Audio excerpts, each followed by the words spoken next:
প্রিয় ভাইরা মা বোনেরা, 2026 সালের পবিত্র শবে মেহরাজ কিন্তু চলে এসেছে। আজকে শুক্রবার দিবাগত রাত্রিতে, অর্থাৎ 16ই জানুয়ারি শুক্রবার দিবাগত রাত্রিতে পবিত্র শবে মেহরাজ। আলহামদুলিল্লাহ। প্রিয় ভাইরা মা বোনেরা, এখনো পর্যন্ত যদি আপনারা না জেনে থাকেন এই শবে মেহরাজের রাত্রিতে কি কি আমল করতে হবে, কি কি ইবাদত করতে হবে, কত রাকাত নফল নামাজ পড়তে হবে এবং সেই নামাজের নিয়তটা আপনারা কিভাবে করবেন, রোজার নিয়ত কিভাবে করবেন এবং কয়টি রোজা রাখতে হবে এবং কি কি আমল করলে, ইবাদত করলে এই শবে মেহরাজের সম্পূর্ণ ফাজাইল, সম্পূর্ণ বারাকা আপনারা হাসিল করতে পারবেন ইনশাআল্লাহ। আজকের এই ভিডিওটি সম্পূর্ণ যদি দেখেন তাহলে খুব সহজে আপনারা জানতে পারবেন, শিখতে পারবেন।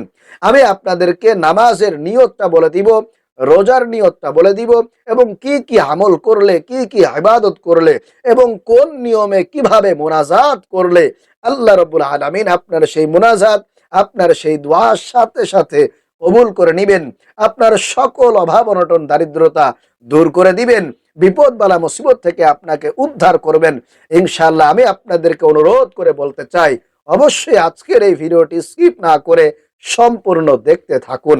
কপাল খুলে যাবে, ভাগ্য পরিবর্তন হবে আপনার জীবনে।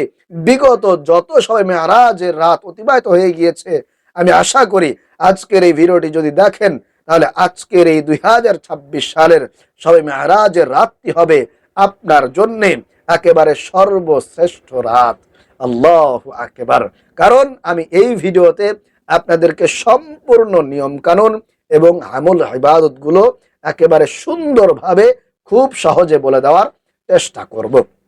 প্রিয় ভাইয়েরা মা বোনেরা, বিশেষ করে আমার সম্মানিতা মহিলা মা বোন, ওনারা সারা বছর এই শবে মেহরাজ এবং শবে বরাতের রাতগুলোর জন্য অপেক্ষায় থাকে। প্রিয় ভাইয়েরা মা বোনেরা, এই মাসটি হলো শবে মেহরাজের মাস, অর্থাৎ রজব মাস।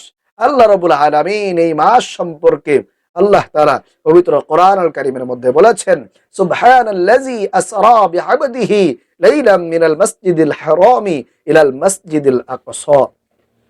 আল্লাহ তাআলা তার আপন বন্ধুকে মসজিদে হারাম থেকে মসজিদে আকসা পর্যন্ত ভ্রমণ করিয়েছেন।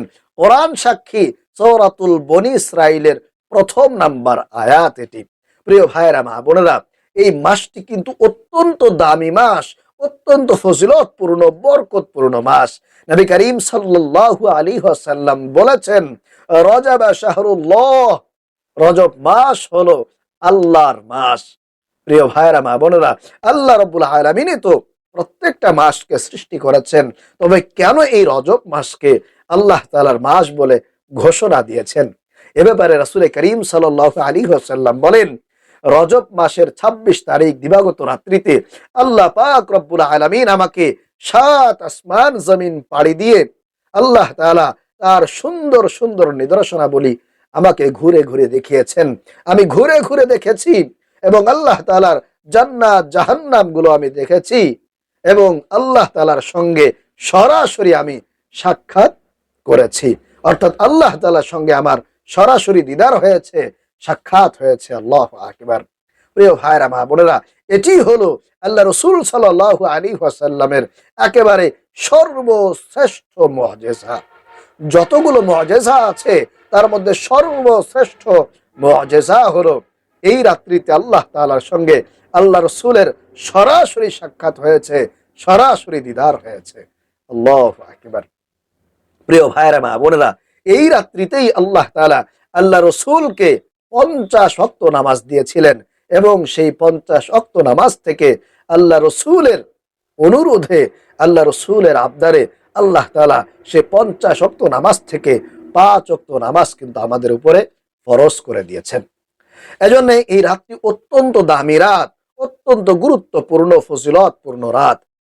আপনারা এই রাতের আমল, এই রাতের ইবাদত কোনোভাবেই মিস করবেন না। যদি করতে পারেন অবশ্যই অনেক বেশি আপনারা উপকৃত হতে পারবেন। আপনার সকল অভাব অনটন দারিদ্রতা আল্লাহ রাব্বুল আলামিন কুদরতি ভাবে দূর করে দিবেন। তাহলে আসুন আমি আপনাদেরকে আমলের নিয়ম বলে দেই এবং কিভাবে আপনারা নামাজ পড়বেন, কত রাকাত পড়বেন, কোন কোন সূরা দিয়ে পড়তে হবে এবং কিভাবে নিয়ত করবেন, রোজা কিভাবে রাখবেন, রোজার নিয়তটা কিভাবে করবেন, সম্পূর্ণ আমল ইবাদত নিয়মগুলো আমি এখনই আপনাদেরকে বলে দিচ্ছি। প্রিয় ভাইরা মা বোনেরা, প্রথম নাম্বারে যে আমলটি করতে হবে, যে ইবাদত করতে হবে, সেটা হলো আপনাদেরকে প্রথমে একেবারে এশারের নামাজ পড়তে হবে। এশারের নামাজ পড়ার পরে আপনারা 2 রাকাত যে সুন্নত নামাজ আছে, এই সুন্নত নামাজ আপনাদেরকে আদায় করতে হবে। আদায় করার পরে আপনাদেরকে ধারাবাহিকভাবে 2 রাকাত করে সবে মেরাজের নিয়ত করে 2 রাকাত করে আপনাদেরকে নামাজ আদায় করতে হবে। এখন আসুন এই নিয়তটা আপনারা কিভাবে করবেন। আপনারা মনে মনে এটা বলে নিয়ত করবেন যে আমি কিবলামুখী হয়ে 2 রাকাত সবে মেরাজের নফল নামাজ আদায় করছি আল্লাহ তাআলাকে সন্তুষ্ট করার জন্য। আল্লাহু আকবার, এটা মনে মনে থাকবে আপনার। আমি আবার আপনাদেরকে নিয়তটা বলে দিচ্ছি, আপনারা মনে মনে এটা বলে নিয়ত করবেন যে আমি কিবলামুখী হয়ে 2 রাকাত নফল নামাজ, সবে মেরাজের 2 রাকাত নফল নামাজ আল্লাহ তাআলাকে সন্তুষ্ট করার জন্য, খুশি করার জন্য আদায় করছি। আল্লাহু আকবার, তাহলেই আপনার নিয়ত হয়ে যাবে। শুধুমাত্র এটা আপনার মনে থাকলেই আপনার নিয়তটা কিন্তু হয়ে যাবে। তারপরে আপনারা হাত বাঁধার পরে সানা পড়বেন, এরপরে আউযু বিল্লাহ বিসমিল্লাহ সহকারে সূরাতুল ফাতিহা পড়বেন। তারপরে যে কোনো একটি সূরা, আপনারা অনেকেই বলতে পারেন হুজুর কোনো নির্দিষ্ট সূরা আছে কিনা, অথবা সূরাতুল ইখলাস 10 বার 10 বার করে আমাদেরকে পড়তে হবে কিনা, এইভাবে তো অনেকেই বলে। প্রিয় ভাইরা মা বোনেরা, এরকম কোনো নির্দিষ্ট নিয়ম কোথাও উল্লেখ নাই। আপনি যেই সূরাটা ভালো পারেন, যেই সূরাগুলো আপনি জানেন, ওই রকম যে কোনো একটি সূরা দিয়ে আপনারা কিন্তু নামাজ পড়তে পারবেন। অথবা চাইলে সূরাতুল ফাতিহার সঙ্গে 1টা 2টা 3টা একাধিক সূরা মিলিয়েও পড়তে পারেন, অথবা একেবারে সর্বনিম্ন যে কোনো একটি সূরা দিয়েও কিন্তু আপনারা নামাজ পড়তে পারতেছেন। আশা করি বুঝতে পেরেছেন। তাহলে এখন আমি আপনাদেরকে বলে দিচ্ছি আপনারা কত রাকাত নামাজ পড়বেন। নামাজের রাকাতের কোনো নির্দিষ্ট সংখ্যা আছে কিনা? না প্রিয় ভাইয়েরা মা বোনেরা, এই নামাজের জন্য কোনো নির্দিষ্ট সংখ্যা নাই। সর্বনিম্ন সংখ্যা হলো 2 রাকাত। 2 রাকাত, 2 রাকাতের উপরে আপনারা যত রাকাত পড়তে পারেন, 4 রাকাত, 6 রাকাত, 8 রাকাত, 10 রাকাত, 12 রাকাত, 20 রাকাত, 30 রাকাত, যত রাকাত ইচ্ছা আপনারা কিন্তু পড়তে পারবেন, কোনো অসুবিধা নেই। তবে সর্বনিম্ন 2 রাকাত 2 রাকাত করে পড়তে হবে। সর্বনিম্ন 2 রাকাত পড়তে পারেন, এর উপরে যত রাকাত ইচ্ছা আপনাদের যদি শক্তি থাকে, ইচ্ছা থাকে, সারা রাত পড়তে পারবেন। তাহলে আপনারা 2 রাকাত করে যে কোনো সূরা দিয়ে আপনারা ওই নিয়মে, ওই নিয়ত করে আপনারা পড়বেন। এখন আসুন প্রিয় ভাইয়েরা মা বোনেরা, নফল নামাজ ছাড়াও আপনারা আরো কি কি আমল করতে পারেন।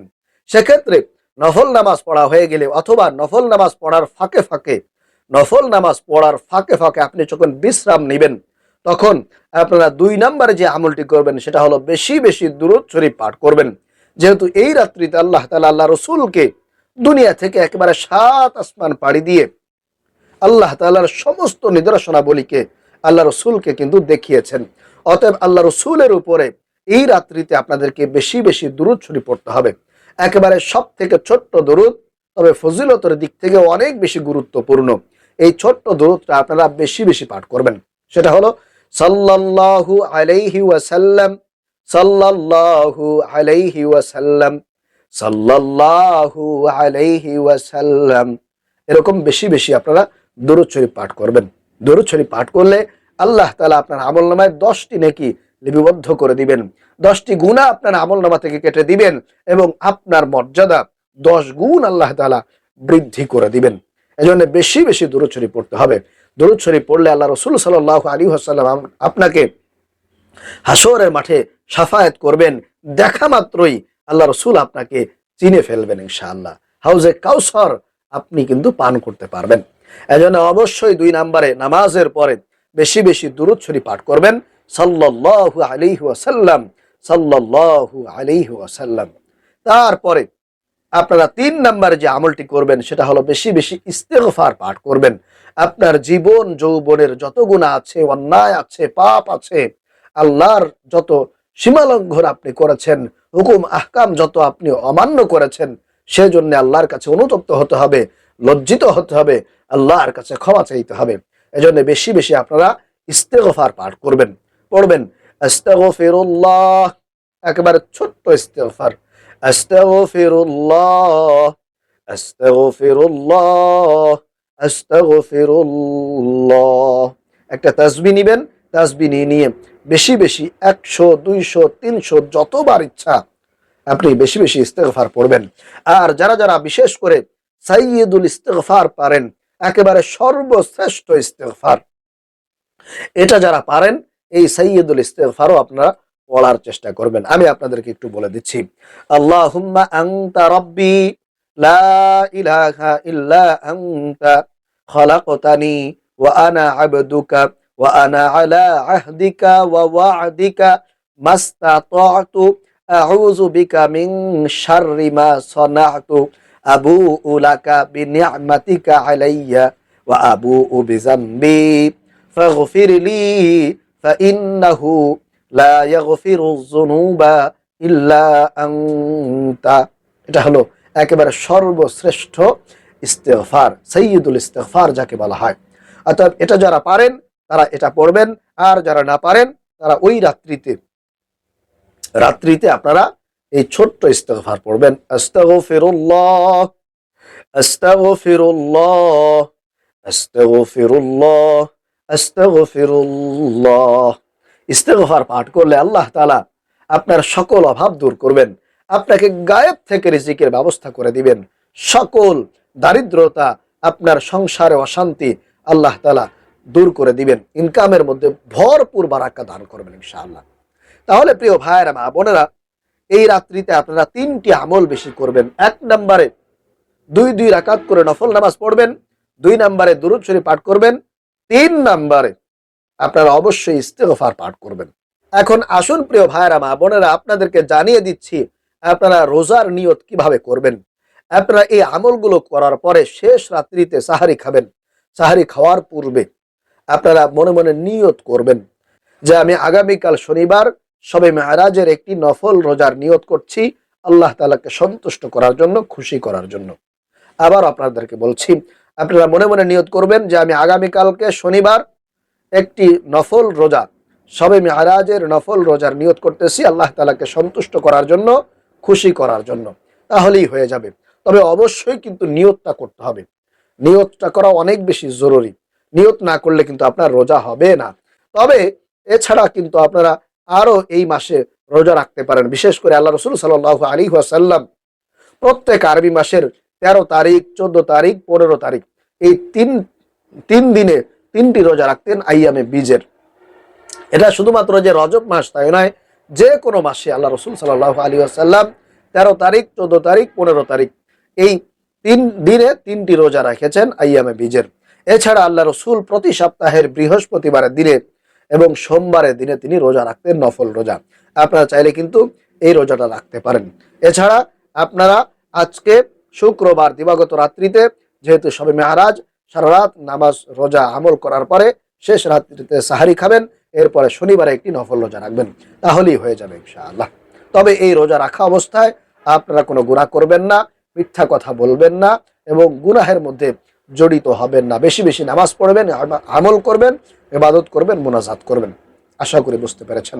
আল্লাহ রাব্বুল আলামিন আমাদেরকে এই আমলগুলো সঠিক নিয়মে করার তৌফিক দান করুন। আমিন।